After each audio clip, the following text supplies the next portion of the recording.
Bom dia, nono ano. Tudo certo com vocês? Vamos estudar então esse assunto novo, esse assunto que vem de uma grande semeadura que leva a uma grande colheita. E nós vamos estudar na aula de hoje sobre a Grande Depressão que aconteceu com a quebra da Bolsa de Valores de Nova York, tá? Essa primeira parte do texto que foi enviado para vocês. Então você pode pegar o texto, acompanhar ali, tem alguns gráficos, tem imagens que são bem interessantes para você compreender melhor, tá bom? Então, gente, a gente tem que entender, a Primeira Guerra Mundial acabou em 1918 e a gente está estudando os anos seguintes, certo? A gente também viu aqui no Brasil o que estava acontecendo na década de 20. E é isso que a gente vai ver agora acontecendo nos Estados Unidos, porque é lá que ocorreu essa quebra da bolsa, né? Então, a Europa tinha sido arrasada na Primeira Guerra Mundial, então ela ficou bastante dependente de comprar coisas de fora. E os Estados Unidos aproveitou. Já durante a guerra e também nos primeiros anos depois da guerra, os Estados Unidos vendia muita coisa para a Europa. Então, os Estados Unidos começou a enriquecer e começou a vender alimentos. Na época da guerra, vendia armas e alimentos também, e foi enriquecendo.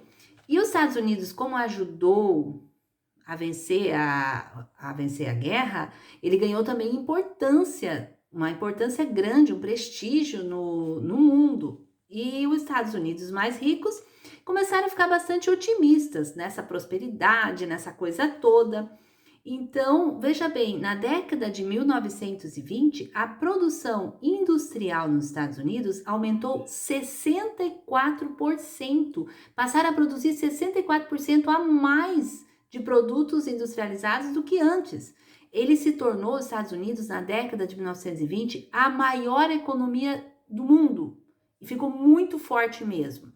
E esses anos, então, da década de 1920, eles vão ser chamados de anos felizes. Por quê? Nossa, que importância que os Estados Unidos têm agora no mundo, ajudou a vencer a guerra, a riqueza, o otimismo, essa prosperidade, eles estão ganhando bastante dinheiro, estão realmente enriquecendo. Os Estados Unidos está se tornando o país, a maior economia do mundo. Então, isso tudo vai fazer com que esses anos sejam chamados de anos felizes.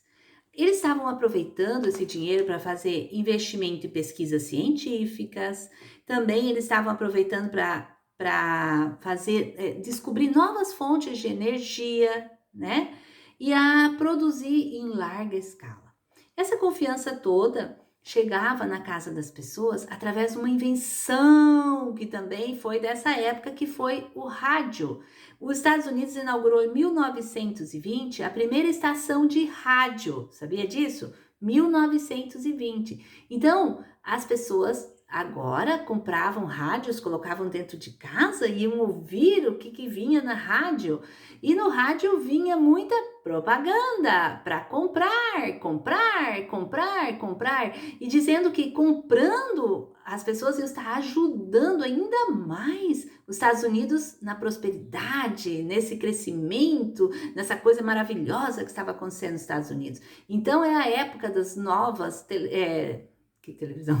Nas novas geladeiras, novos fogões, aspirador de pó, olha que chique, enceradeira elétrica, entende? Carros, tudo muito novo. Então tudo isso era importante. Eles colocavam novos produtos para que as pessoas estivessem comprando, comprando, comprando. E eu quero que você olhe a imagem na página 1 do texto. Tem uma imagem aqui no Brasil de uma família ao redor do rádio. No Brasil, a primeira estação de rádio foi em 1923, a primeira emissora de rádio no Brasil, tá? Essa foto aqui é de 1940, da década de 1940. Mas eu quero que você perceba, olha só, que interessante.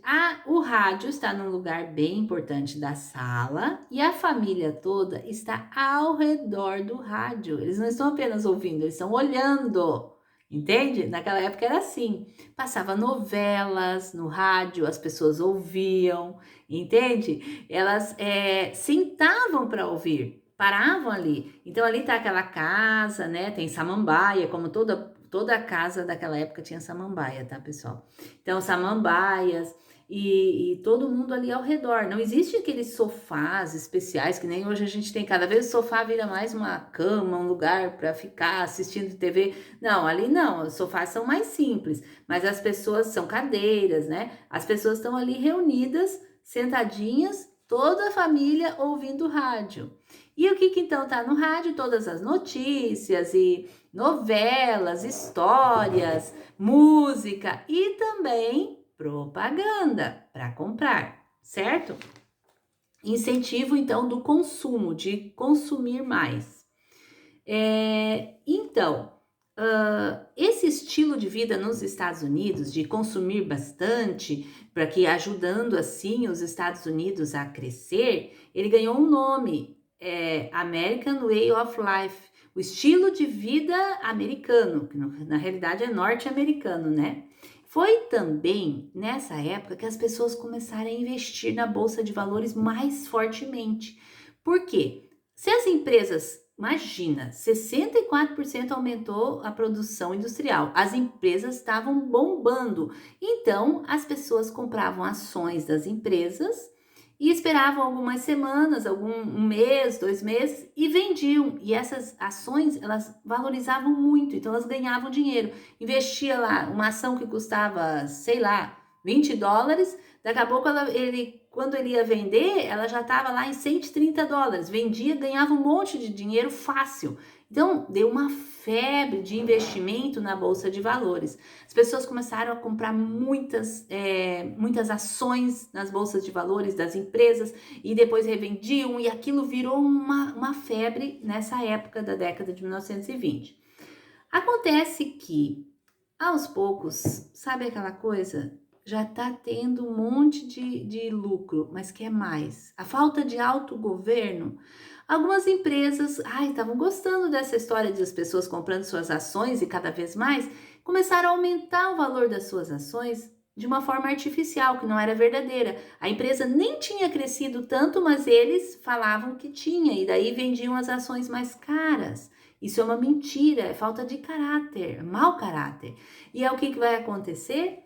As pessoas continuaram comprando as ações com esses preços mais altos, que na realidade não eram verdadeiros, não correspondiam à realidade, até que um dia elas resolveram vender e não tinha mais comprador.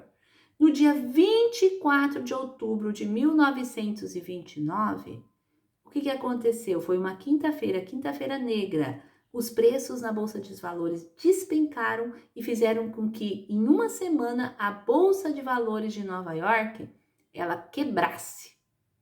E com isso, aí, tudo que as pessoas tinham investido, perderam tudo. Então tem uma foto aí no texto, o homem vendendo o carro porque perdeu tudo na Bolsa de Valores. As pessoas ficaram pobres do dia para a noite, porque elas tinham investido, e daí quando elas queriam vender agora para ganhar aquele monte de dinheiro, não conseguiam mais vender e agora empobreceram de uma só vez. Isso foi terrível. Essa Grande Depressão, esse período de crise econômica terrível dos Estados Unidos, ele durou de 1929 até 1933. E aí alguns pesquisadores, estudiosos começaram a pensar por que aconteceu isso, né? Essa grande crise econômica que depois teve repercussão internacional. Bem, eles chegaram a algumas conclusões. Tinha muita riqueza na mão de poucas pessoas. Algumas pessoas eram muito ricas e as outras todas não eram.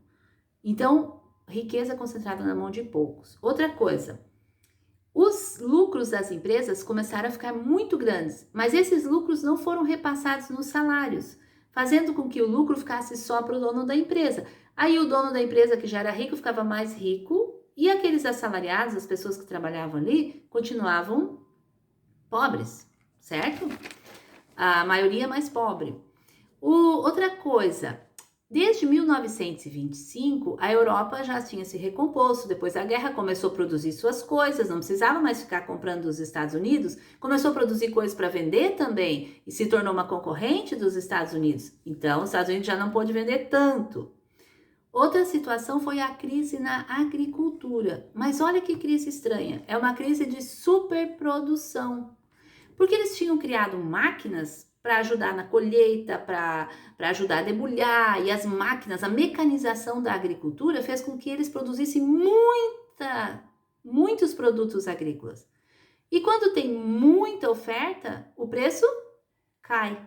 E aí o preço caiu. E aí os agricultores tinham que pagar. Eles compraram lá as máquinas para agricultura, os tratores, aquelas coisas todas, e eles tinham que pagar isso. Eles provavelmente pegaram emprestado o dinheiro para pagar, eles tinham que pagar o financiamento e eles não conseguiam vender a preço bom, porque o preço estava super baixo das coisas que eles vendiam. Aí o que acontecia? Se endividaram, aí tinham que devolver essas máquinas, aí começaram a ter que se desfazer das terras porque eles não tinham dinheiro para pagar as dívidas. Então foi uma crise de superprodução. A crise de superprodução na agricultura também foi na indústria, porque começaram de repente a produzir tanto na indústria que não tinha quem comprasse, porque as pessoas começaram a não. Uma coisa é a seguinte já, ninguém precisa comprar fogão todo mês. Então, se continuar produzindo naquela quantidade, já tem essa situação. Além disso, a grande maioria não era rica, né? Muitas indústrias faliram, muitos agricultores tiveram que perder suas terras, vender suas terras, desemprego, claro que daí as pessoas começaram a consumir muito menos e aí mesmo que as empresas não conseguem manter seus funcionários, vão ter que mandar os funcionários embora e algumas até fecharam. E os Estados Unidos procurou não comprar nada de fora e tudo que ele comprava de fora ele parou de comprar no máximo que dava, cortou os investimentos que tinha no estrangeiro também, que às vezes investia dinheiro em outros países e também não emprestou mais dinheiro para fora do país. Isso fez com que os outros países começassem a sentir também, porque os Estados Unidos antes fazia essas coisas.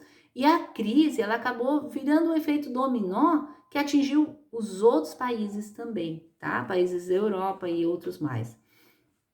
Em 1932, teve eleições lá nos Estados Unidos e foi eleito Roosevelt. E ele pegou as ideias de um economista e colocou em prática as ideias desse economista para quê? Para resolver esse grande problema da crise econômica. E o que era? Eles chamaram de New Deal, que era um novo programa. O Estado, o governo, tem que sim interferir na economia. Vai ter que interferir. Lembra do Adam Smith, lá do Iluminismo? Dizia, deixa passar, isso já os fisiocratas diziam, mas o Adam Smith dizia, não, o Estado não precisa intervir na economia, a economia se vira sozinha, se quiser abrir 50 fábricas de calçado, abre e tal, lembra? Então, os Estados Unidos era adepto disso, mas agora, nessa crise, o Estado vai ter que entrar em ação, o governo vai ter que entrar em ação, segundo esse economista que o Roosevelt vai colocar em prática. Então, quais são as ideias? É o seguinte, o Estado vai começar a mandar construir coisas grandes, construir hospitais, praças, pontes, grandes obras, investir dinheiro construindo e aí vai ter emprego para muita gente durante essas obras. Isso eles fizeram. E outra coisa, está produzindo demais na agricultura? Todos os estoques vão ser destruídos, tanto de produtos alimentícios quanto algodão, tudo que tivesse em excesso, aquela história, né, gente? Queima tudo, destrói. Para quê? Para o preço, manter o preço normal, o preço não ficar muito baixo. Outra coisa, controlar os preços e controlar a produção, não deixar produzir demais, tanto na agricultura quanto na indústria.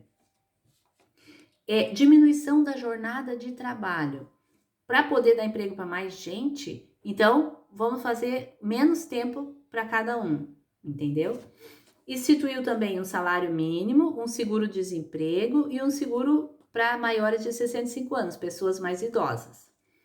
Assim, colocando em prática essas ideias, deu certo no governo de Roosevelt e a partir de 1534, a renda nacional voltou a crescer. Você pode ver lá na página 5 como ela foi crescendo de novo.